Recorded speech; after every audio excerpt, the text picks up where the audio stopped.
لأول مرة في حياتي بسجل فيديو والمباراة شغالة، لأنه ما عاد يهمني نتيجة المباراة أبدا أبدا أبدا. أنا عم شوفها على فوكس، القناة الأمريكية.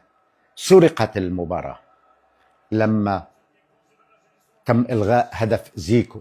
الحكم شاف الكرة وقال امشي. أول مرة الفار بيتدخل بعد الدلال اللي عم تلقاه الأرجنتين حتى تتوج أو حتى توصل أو حتى تبقى. مش كلامي، كلام معلقين عالميين. الفائز في المباراة بالنسبة إلي هو مصر. مصر أداء، قوة، أجمل شوط شفته في حياتي الشوط الأول لمصر. أدوا اللي عليهم، حشروا الأرجنتين حاملة اللقب. ما بعرف شو نتيجة المباراة وما بدي أعرف. بالنسبة لي الفائز هو مصر. مصر مصر. تذكروا هذا الكلام. وحقيقة منتخب مصر رفع الرأس بغض النظر عن النتيجة.